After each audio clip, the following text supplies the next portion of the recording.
So hello everyone, welcome to EduTab and welcome to Abhyas series. In today's computer class, we are going to cover the topic data processing. In first class, although हमने थोड़ा सा data processing discuss कर लिया है इसके basic, but yes, इस class में इसके concept से related कुछ important चीज़ें हम cover करेंगे. So let's begin our class. Now students, the very first question I have for you is which of the following best describes the term data processing? Now when we are talking about data processing, although I have already told you the definition, the basics, and this question is only a revision question, okay? So you will have to tell, is it converting process information into raw facts, or performing calculation without storing result, or transforming raw data into meaningful information, or is it collecting data from the output device only? So as in the first chapter or in the first class we have already covered that yes, data processing is basically transforming the raw data into the meaningful information. So your option C will be the correct answer. Moving on, the next question is, with reference to central processing unit CPU, consider the following statements. The ALU, arithmetic logical unit, perform arithmetic and logical operation. The control unit controls and coordinates the activities of computer system. The control unit is mainly responsible for permanent data storage. So you will have to tell which of the combination of the above statement is correct. Is it one only? Is it one and two only? Is it one and three only? Or is it one, two, three? That means all the statements are true. So here those of you who know that, see, to go from data to information,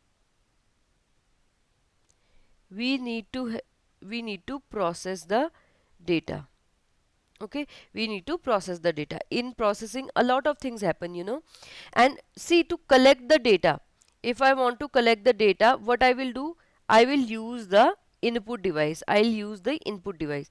To collect the information, I'll go for the information device, and to process the data I have CPU, that is central processing unit.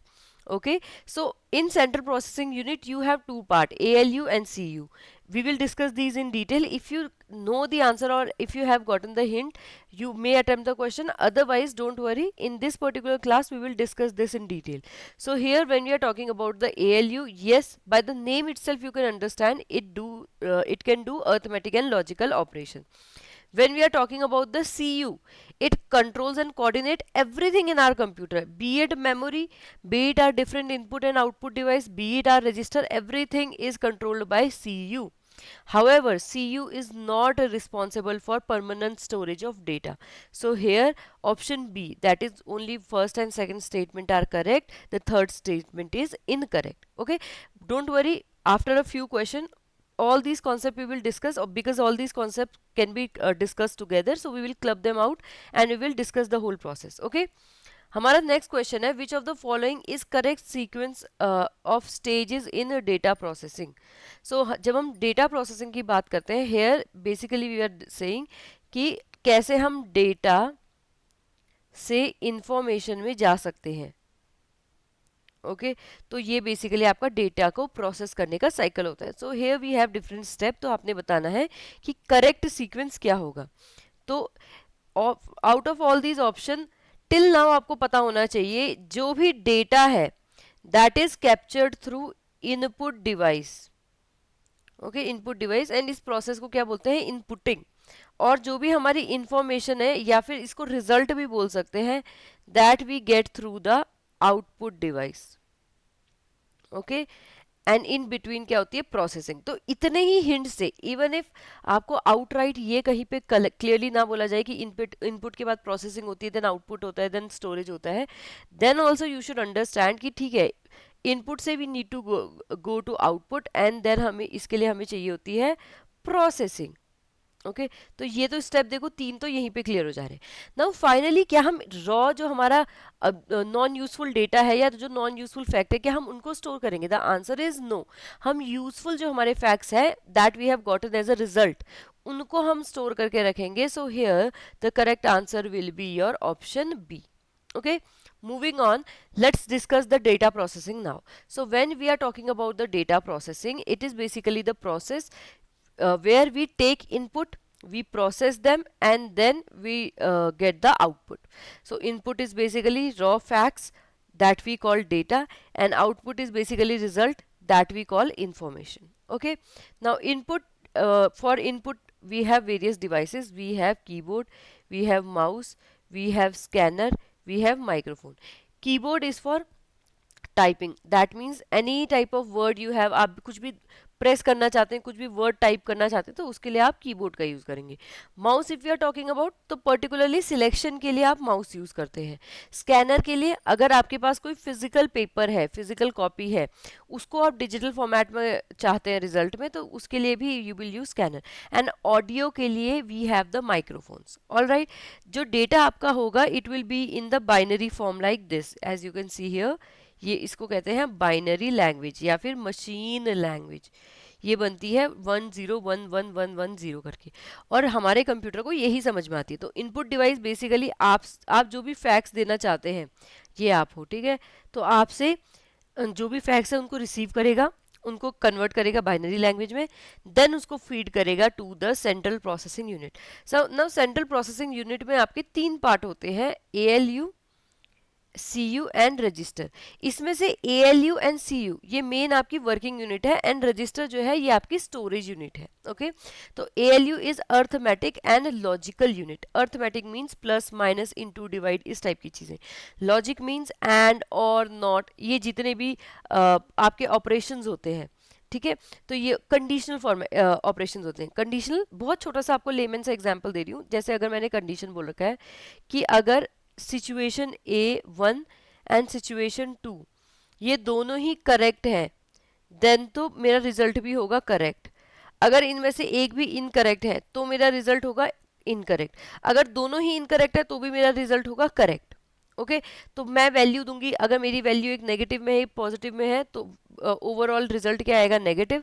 अगर दोनों value positive में है तो क्या आएगा, positive. तो ये क्या है, मैंने लॉजिक बता रखा अब तक कंप्यूटर को, मेरा कंप्यूटर उनको फॉलो, लॉजिक को फॉलो करते हुए मुझे रिजल्ट देगा. Right, then CU if you are talking about, आपके कंप्यूटर में जितने भी कंपोनेंट लग रखे हैं उनकी working is controlled by CU. चाहे वो आपका ALU हो, main working unit, arithmetic and logical unit, चाहे वो आपका रजिस्टर हो, चाहे वो आपकी प्राइमरी मेमोरी हो, सेकेंडरी मेमोरी हो, all those things are controlled by CU. अब register is very interesting. See, register को although be consider in the memory unit, it's a memory unit, but it is not the part of a memory. Okay, register किसी तरह की memory नहीं है. Why? Because it works closely with the ALU and CU. ये basically CPU का part है, क्योंकि जब हमारी arithmetic and logical unit actively काम कर रही होगी तो जो इंटरमीडिएट रिजल्ट आ रहे होंगे वो भी उसे कहीं ना कहीं स्टोर करने हैं. तो उसको स्टोर करने के लिए primary memory and secondary memory बहुत स्लो है, तो उसको बहुत ही फास्ट मेमोरी चाहिए जो हमारी होती है register. Okay, then after CPU have done its work, हमारे पास आ जाएगी information, that is result. Okay, and then जो हमारा मॉनिटर है, हमारा प्रिंटर है या फिर हमारा स्पीकर है, वो उस रिजल्ट को ट्रांसफर करेंगे इनटू द ह्यूमन और यूजर फ्रेंडली लैंग्वेज. तो जो भी रिजल्ट था वो मेरा बाइनरी में आ रखा है, ठीक है, एंड इसको कन्वर्ट करने का काम करेगा मॉनिटर या फिर प्रिंटर या फिर आपका स्पीकर. ठीक है, अब इसके अलावा मेमोरी यूनिट है वो क्लोजली काम करती रहती है to store the data also. And जिस टाइम पे प्रोसेसिंग हो रही है उस टाइम पे भी जो हमारी स्टोरेज यूनिट है वो बहुत ही क्लोजली काम करती है CPU की. इसमें primary.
Okay, option 2, that is calculation.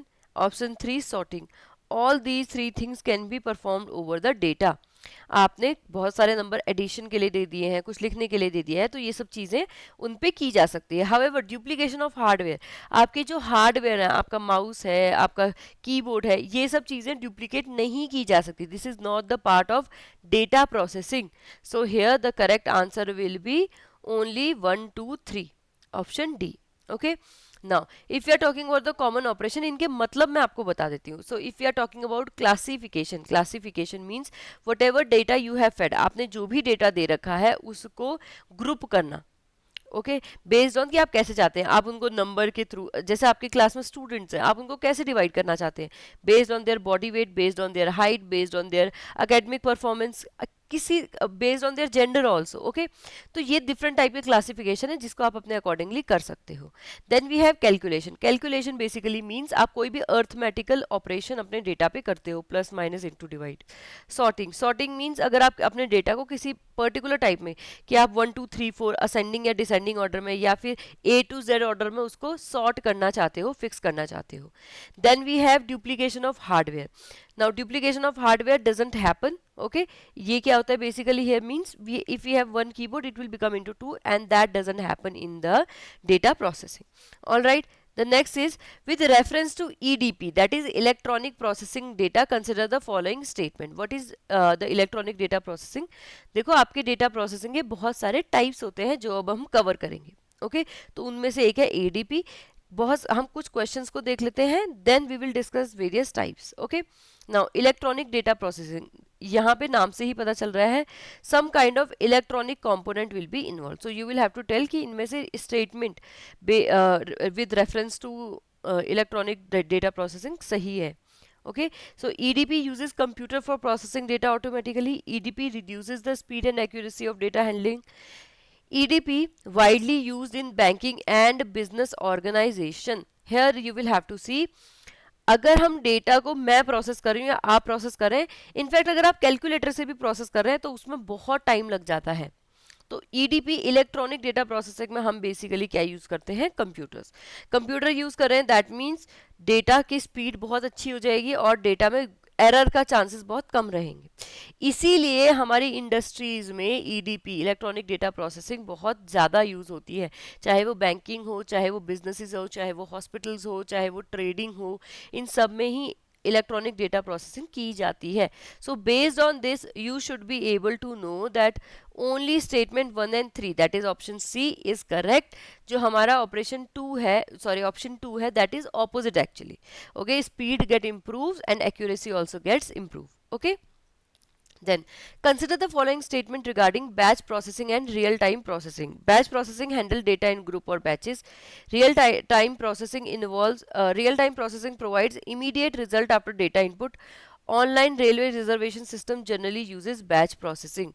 So you will have to tell which of the following statement, which of the statement is or are correct.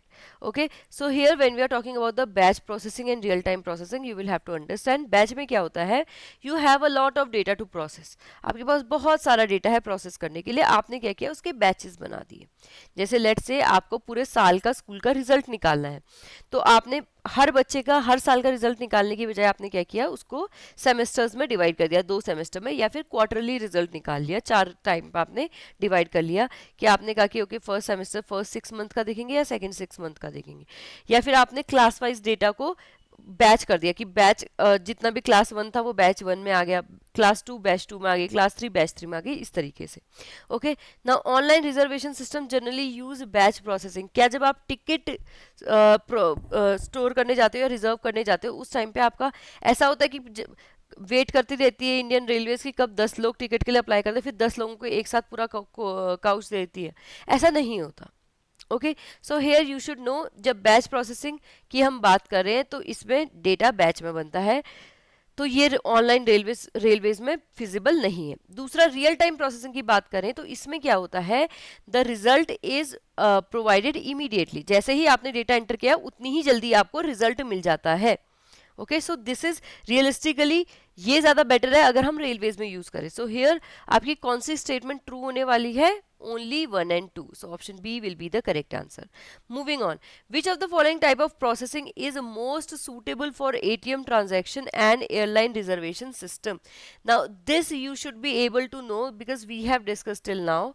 तो आपको ये खुद आंसर करना है कि इसका आंसर क्या होना चाहिए. जब हम ATM में कोई भी ट्रांजैक्शन कर रहे हैं तो हम क्या ये चाहते हैं कि नहीं 5-6 दिन बाद हमें पता चले कि हमारे एटीएम से कितने पैसे विड्रॉ हो रखे हैं, कितने पैसे उसमें सबमिट हो रखे हैं? The answer is no. हम चाहते हैं कि जितनी जल्दी मैंने एटीएम यूज़ किया उतनी जल्दी मुझे बैंक से मैसेज आ जाए कि ठीक है जो डेटा है प्रोसेस हो गया है, इतने पैसे डेबिट या क्रेडिट हो गए हैं. ओके. सिमिलरली एयरलाइन रिजर्वेशन में मैं चाहती हूँ कि जितनी जल्दी मैंने सीट के लिए अप्लाई किया है मेरी सीट कंफर्म हो जाए. Okay. So here the correct answer will be real time processing because real time processing में प्रोसेसिंग का जो टाइम होता है वो बहुत कम होता है. Okay, moving on. Which of the following are advantage of computerized data processing? Now computerized data processing when we say, देखो यहाँ पे आपको outrightly नहीं बोला जाएगा कि we are talking about EDP. Okay, electronic data processing की हम बात करें, ऐसा आपसे बोला नहीं जाएगा. You will have to refer it out on your own. Computerize का मतलब है we are using computer, so it will be anonymous, it will be synonymous with the EDP. Okay. So here EDP या फिर data processing में आपने बताना है advantages क्या क्या हैं. High speed processing, improve accuracy, large storage capacity and increased probability of human error. Now this you should be able to answer on your own. अब तो इतना हमने डिस्कस कर लिया, आपको ऑलरेडी क्लियर होना चाहिए. The correct answer is option B, that is 1 2 3. The speed get improve, accuracy gets improve and the storage is good. However it doesn't increase the probability of human error. Why? Because हम computer use कर रहे हैं. Human का यहाँ पे involvement सिर्फ input देने के लिए है, हम प्रोसेस नहीं कर रहे हैं. Okay. Next question. With reference to method of data processing, consider the following statement. Manual data processing EDP is comparatively slower than the electronic data processing. Mechanical data processing involves use of devices such as calculator and typewriter. Not important for your exam, but yes, ये definition है basically. EDP is completely eliminate the need of instruction and program. So you will have to tell which of the given statement is correct. So you should know EDP में खुद data प्रकट नहीं होता है. You will have to fed the data. आप input device use करेंगे and data को enter करेंगे. So here the correct answer will be option A, that is 1 and 2. Manual data processing means आप खुद डेटा मैनुअल में name में man is there, that means a man or humans are entering the data on their or processing the data on their own. Okay. जैसे आप सब्जी की दुकान में जाके सब्जी का हिसाब करते हो तो उस टाइम आप कैलकुलेटर नहीं खोलते हो, rather you do the mental maths. So what you are doing manual data processing. On the other hand, if you open the calculator, it will become the mechanical data processing because you are taking the help of any machine, not necessarily computer but machine. It can be anything. Okay. And when we come to EDP, now you are taking the help of computer where you will give the instruction, you will give the program and computer will process it. Okay. Last question or last MCQ of this particular session is, consider the following statement regarding multiprocessing in computer. Multiprocessing refers to the use of two or more processor within a computer system. The multiprocessing improve overall processing speed and efficiency of the garden. In multiprocessing system, only one processor can execute the task at a time. So here you should know multiprocessing. That means more than one processes are going on. Multi processing, एक से ज़्यादा process करने के लिए you need more than one processor, और एक ही अगर processor है तो उसमें बहुत सारे कोर हो. ठीक है. तो ऑप्शन फर्स्ट हमारा बिल्कुल सही हो जाता है जब हम एक से ज़्यादा प्रोसेस कंप्यूटर में करते हैं. Statement 2 says improve overall processing speed. Yes. देखो अगर आपके पास दो टास्क हैं एंड आपने वहाँ पे वन एंड उसके बाद जब ये कंप्लीट हो जाएगा then I go for task 2. अगर आप इस अप्रोच को लेके जाते हैं तो let's say this is taking 10 minutes, then this will take 10 minute and it will take 20 minutes. On the other hand अगर हमारे पास दो प्रोसेसर है तो ये प्रोसेसर इस पे काम करेगा, ये प्रोसेसर इस पे काम करेगा, तो overall the time taken will be shorter. Okay. So that is why जो प्रोसेसर होता है माइक्रो प्रोसेसिंग में वो हमारी प्रोसेस को फास्ट बना देता है. ओके. क्योंकि इसमें एक से ज़्यादा प्रोसेसर होते हैं. So here you should know the correct answer is option C, that is 1 and 2 only. Okay, so students, with this we have covered all 10 MCQs. Please do write your score, how much you have scored in this session. Okay. Now students, if you are preparing for UPSC, EPFO, APFC, and course में आपको समझ में नहीं आ रहा कि whether I should go for the Edutap course or not, so उसके लिए we have an excellent solution. We have launch this UPSC EPFO and EOAO master course for and with 2 days demo. Okay, the course you will have to press buy now and you can pay nominal fees of 1 rupee and you can open it. Okay, here you will get the concept classes. आपको हर component की कुछ कुछ concept classes मिलेंगी जिससे आपको पता चल जाए कि इस प्रोसेस में आपकी टीचिंग कैसे होने वाली है. You will also get to know about the concept notes कि कॉन्सेप्ट नोट्स हम किस तरीके से बनाते हैं और उनमें क्या क्या चीज़ें कैसे कैसे मेंशन होती हैं. Then current affair magazine, that you will also get to cover current affair. Beside this solve previous year questions आपको मिल जाएंगे to know and understand this exam better. Chapter wise mock test मिल जाते हैं to test yourself whether whatever you have studied आपको सच में समझ में आया है कि नहीं आ रखा है. एंड देन आपके करंट अफेयर के मॉक टेस्ट भी आपको मिल जाते हैं क्योंकि करंट अफेयर हम ज़्यादा जल्दी भूलते हैं. Okay, so with this we have covered this class, so thank you so much for being here. All the best, prepare well for your exam.